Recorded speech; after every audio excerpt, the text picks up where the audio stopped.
My name is Judith Cohen. I'm head of the photo archive for the Holocaust Museum.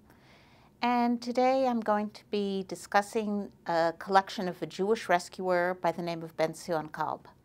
Ben-Zion Kalb was a Polish Jew. He fled Poland within months of the invasion to Slovakia.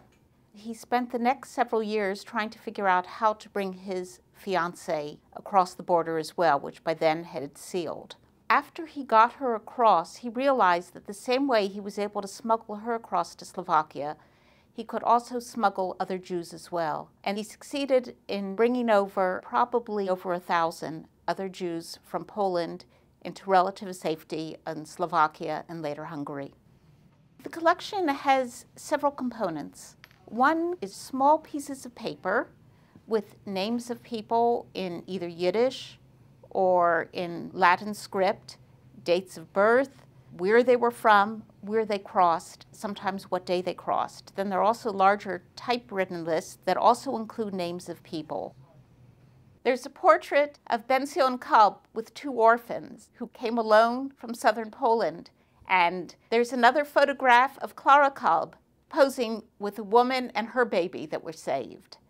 The collection has absolutely played a role in finding some of the people, and I'm hoping through this Curator's Corner that maybe we can find more.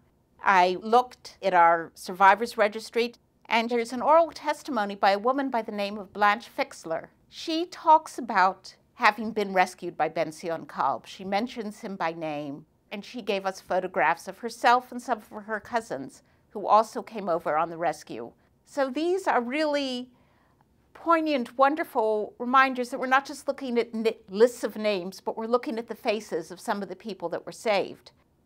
The letters of the Kolb collection are incredibly poignant and filled with emotion. They talk about children being brought from the depths of hell without shoes, without coats.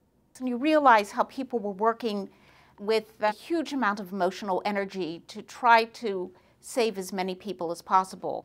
There's one letter from Rabbi Michael Weissmandl, the head of the working group. Here's somebody who had devoted years to trying to save the Jewish community of Slovakia. And in the letter he says, if we don't do enough for these children, we'll never forgive ourselves.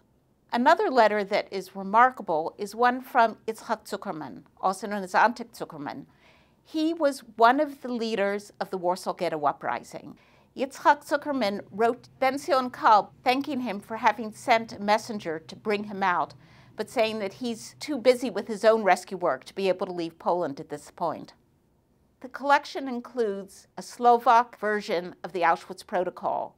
The Auschwitz Protocol was a first-hand account of what was going on in Auschwitz. It was prepared by two Slovak Jews, Verba and Wetzler, who at an enormous personal sacrifice smuggled themselves out of Auschwitz, made their way to Slovakia, and they gave their presentation to Rabbi Weissmandl. We have several versions of the Auschwitz Protocol already in our collection, but this, to the best of our knowledge, is the only version in the original Slovak. The collection came to us from Dr. Mark Kolb, who's a physician in Boston. His aim is to have his father's heroism better recognized. One of the pities is that though there's an official recognition for Righteous Among the Nation, there's no main citation for Jews who rescued other Jews, even at great risk to their own lives. It's very important that people know that it isn't just strangers who rescued people. The Jewish community was actively involved with rescue, not just rescuing one person, two people, but in this case, rescuing over 1,000 people.